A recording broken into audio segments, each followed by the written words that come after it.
Bem, gente, o vídeo de hoje foge um pouco da temática na qual eu venho abordando costumeiramente, mas como também sou escritor, resolvi fazer esse vídeo para falar um pouco sobre como é essa profissão no Brasil, e na oportunidade estrear um novo quadro, qual seja Ponto de Vista. Eu escrevo há aproximadamente 20 anos, comecei bem cedo, mas só publiquei meu primeiro e-book há uns 6 anos atrás, e o primeiro livro físico há menos de 4 anos. Muitos dos meus livros publicados eu comecei a escrever no final da adolescência e início da fase adulta. Estavam engavetados, esperando o dia para serem lançados. O que posso dizer é que ser escritor no Brasil talvez seja a profissão mais difícil, porque temos que enfrentar diversos desafios desde o início. E pasmem, escrever é a tarefa mais fácil nisso tudo. Lançar um livro não é tão complicado quanto parece. O difícil mesmo é convencer os leitores a comprarem seu livro, ou o mercado lhe dar uma chance. Livrarias dificilmente abrem as portas para autores iniciantes, quanto mais desconhecidos do cenário nacional. O trabalho do escritor é altamente desgastante porque ele precisa fazer praticamente tudo sozinho. Ele tem que dar as caras e procurar parcerias, resenhistas, leitores beta e por aí vai.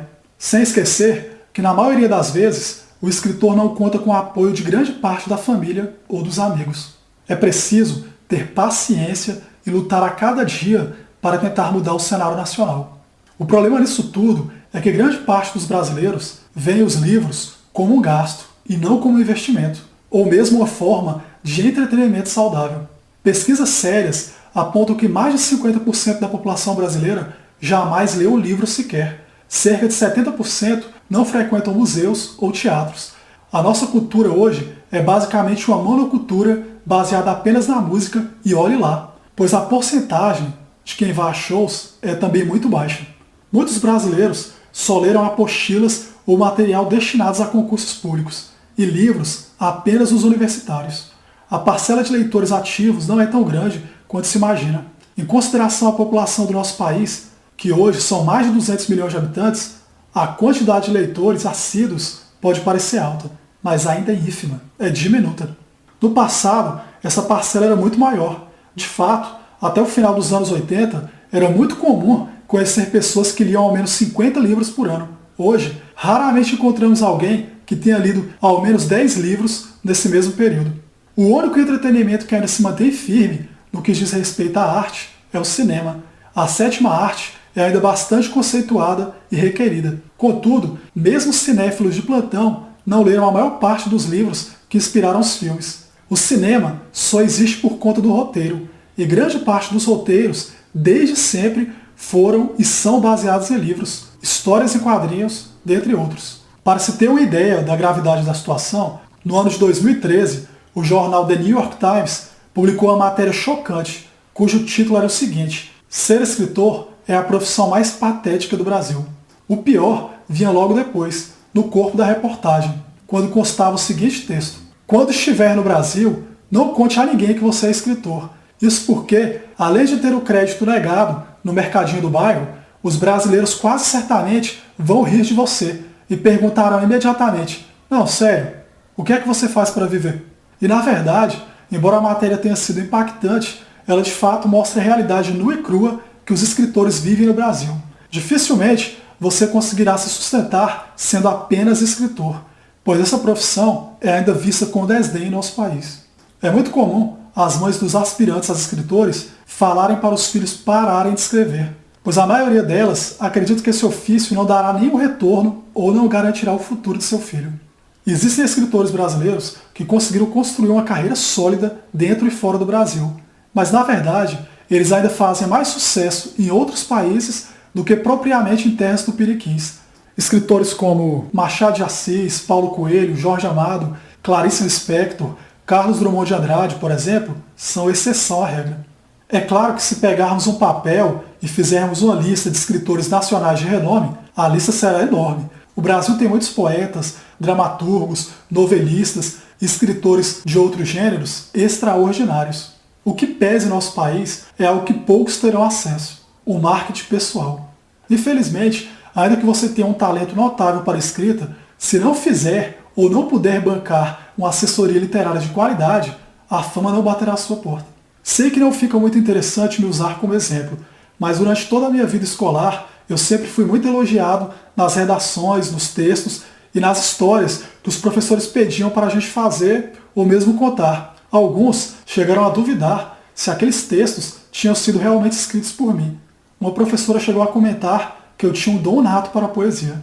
Mesmo com o talento, é difícil superar as barreiras impostas em nosso país. É preciso fazer um trabalho de formiguinha para conseguir ao menos ser notado. Eu poderia fazer um vídeo demonstrando as maravilhas de ser escritor, como é bom ser elogiado quando alguém leu e gostou do seu livro, ou quando outro escritor, ao avaliar sua obra, a classifica como uma das melhores que já leu. Mas não vivemos em um conto de fadas. A desvalorização cultural no Brasil, no que diz respeito à literatura, é tamanha que ao ano, dezenas de escritores com alto potencial são descartados. Eles publicam o livro, mas não sabem o que vão fazer depois. Às vezes, no coquetel de lançamento, conseguem vender todos os exemplares adquiridos e, de fato, têm a impressão que farão sucesso. Mas conforme os meses vão passando, não conseguem mais manter o ritmo das vendas. É aí que muitos desistem no meio do caminho. Publicar um livro no Brasil é mais a realização de um sonho do que efetivamente viver dessa profissão. Se tornar um best-seller não depende apenas do seu talento, e sim dos mecanismos de marketing pessoal que devem ser utilizados para tornar o livro e o autor conhecidos. É o mesmo método aplicado na música e nos filmes. Se o filme não tiver uma distribuidora que acreditou no trabalho e o disponibilizou nos cinemas ou nas lojas, o mesmo jamais será conhecido do grande público. Isso é tão verdade que existem filmes excelentes que são quase que totalmente desconhecidos, pois na época em que foram lançados, saíram diretamente em VHS ou DVD, pois a produtora não conseguiu uma distribuidora para tanto. Hoje, a maioria desses filmes tem status de cult. Publicar um livro pelo método tradicional, ou seja, sem qualquer custos para o autor, é ainda mais difícil. Isso porque as grandes editoras criam alguns empecilhos para o envio da obra. Muitas das vezes o material já tem que estar registrado e com o ISBN. Além disso, o envio deve ser feito pelos correios, e não por e-mail. Não bastasse isso, a resposta quanto à aprovação ou à rejeição da obra pode demorar até 2 anos para ser disponibilizada. E muitas vezes a resposta nem é dada. Assim, o autor fica sem saber o que de fato aconteceu. A exceção nesse caso só se aplica quando quem escreveu o livro já é muito famoso ou conhecido antes mesmo dele se tornar um escritor. Ou seja, caso ele já tenha algum renome, seja como artista ou como personalidade midiática, a própria editora entrará em contato com o mesmo ou já aprova de imediato sua obra, pois ela sabe que o livro venderá facilmente, mais pelo nome do autor do que pela obra em si.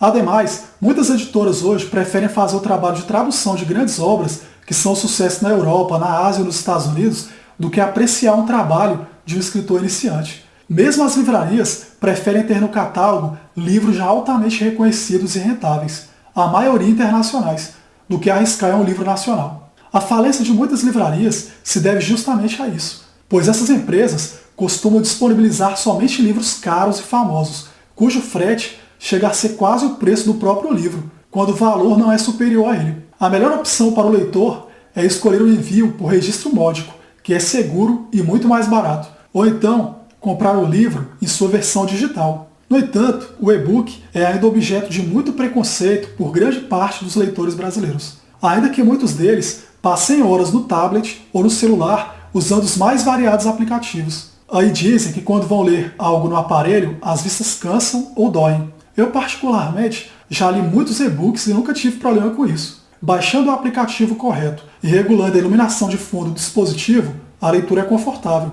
Sem falar da portabilidade, pois em um único dispositivo você pode armazenar centenas, talvez milhares de obras, ou seja, é uma biblioteca na sua mão. Se conferirmos a lista com os livros mais vendidos no Brasil entre os anos de 2008 e 2018, por exemplo, vemos claramente que praticamente todos esses livros são de pessoas famosas, sejam escritores internacionais renomados, autores nacionais já estabelecidos ou mesmo celebridades midiáticas ou fenômenos do YouTube. Isso significa que entre 100 livros analisados, cerca de 96% são de pessoas já conhecidas. Tem muita gente no Brasil que compra livro pelo nome do autor e não pelo conteúdo da obra. Isso mantém autores como best-sellers durante muito tempo. Mas como sempre dizem, a esperança é a última que morre. Eu acredito que podemos mudar essa realidade, mas dependemos de grande parte do governo para isso. Leis de incentivo à cultura existem, mas a maioria dos que têm acesso a elas já são altamente conhecidos e renomados, e não precisam de um incentivo para divulgarem ou realizarem seu trabalho. Essas leis deveriam ser destinadas unicamente aos escritores, artistas e cineastas que ainda carecem de reconhecimento no cenário nacional. Só assim os novos talentos serão descobertos. De nada adianta uma obra ser lançada se, para ser apreciada, o autor precisa sacrificar mais do que foi para criá-la. Conheço muitos autores que literalmente doam suas obras apenas para que recebam feedback. E não estou me referindo à resenha, pois o resumo crítico leva um pouco mais de tempo e necessita que o resenhista tenha lido de fato o conteúdo da obra. Muitas pessoas também presenteiam livros autorais no aniversário de amigos e familiares. Eu recomendo que você faça isso apenas para amigos e familiares que realmente lerão o livro. Do contrário, ele ficará estacionado em um estante o resto da vida, servindo de alimento para traças. Outro fato muito comum é a promessa de compra do livro. Eu já recebi inúmeras encomendas de livros e quando o livro chegava e a informação era repassada ao suposto comprador, o mesmo desaparecia ou fingia que havia esquecido. Jamais autografe um livro se não tiver certeza que ele será vendido. Do contrário, você ficará com obra dedicada a alguém que sequer irá adquirir o livro. Já pensando nisso, eu apenas autografo livros que praticamente já estejam vendidos, ou mesmo quando faço sorteios ou dou de presente. É necessário também ter muito cuidado para quem será enviada a obra para ser analisada. Críticas construtivas são sempre bem-vindas e válidas, até porque isso garante o crescimento do autor. Mas existem resenhistas que querem ganhar curtidas e visualizações a qualquer custo em seu canal ou página nas redes sociais. E uma vez que é enviada a obra para essas pessoas, elas poderão destruir a sua reputação. Isso porque muitos se consideram críticos literários altamente capacitados, ainda que não tenham formação para isso. Além disso, podem ter uma interpretação errada sobre o conteúdo do seu livro, ou mesmo não ter entendido a moral do livro. Isso nunca aconteceu comigo, mas conheço escritores que passaram por isso. Em um dos casos, o resenhista admitiu que curtia mais romances adolescentes e que resolveu aceitar o livro apenas para mudar um pouco o foco. A resenha que ele fez acabou desestimulando o escritor a ponto dele desistir de escrever, já que o resenhista avaliou o livro como lixo. E o vídeo ficou nas redes sociais, para quem quisesse ver. Outro fator a ser considerado em um livro são os erros de português ou os erros de formatação. Mesmo o livro sendo revisado pelo autor e pelo revisor, ele não está imune a erros. Até porque, durante a conversão para o formato usado pela gráfica, algumas mudanças de formatação podem acontecer e, dependendo do caso, algumas pequenas partes ou trechos curtos podem ser suprimidos da obra. Como as editoras, após a aprovação da revisão, mandam um novo miolo, é altamente recomendado que o autor revise novamente. Mas, como dito, erros de português, omissão de vírgulas ou grafia incorreta ainda podem ocorrer, pois o trabalho é feito por pessoas e muitas das vezes o revisor acaba revisando dezenas de obras no mesmo mês, o que o deixa muito cansado, e erros nesse caso podem passar batidos. É também necessário que os leitores brasileiros acreditem mais nos talentos nacionais e passem a dar uma chance aos livros de autores brasileiros, pois realmente os escritores nacionais são muito bons e existem livros para todos os gostos e gêneros. Deem uma pesquisada, eu garanto que vocês não vão se arrepender. O meu objetivo com o vídeo não é desestimular ninguém, ou mesmo fazer com que alguém que aspira a ser escritor desista, mas apenas mostrar a realidade dessa profissão no Brasil. Se você tem um sonho de escrever e de se tornar um escritor famoso, vá em frente, lute, batalhe, não desista. Tenha como exemplo escritores como J.K. Rowling e Stephen King, além de tantos outros que tiveram suas obras rejeitadas pelas editoras, mas no final se tornaram autores de sucesso. Eu encerro o vídeo por aqui, um abraço a todos e até mais.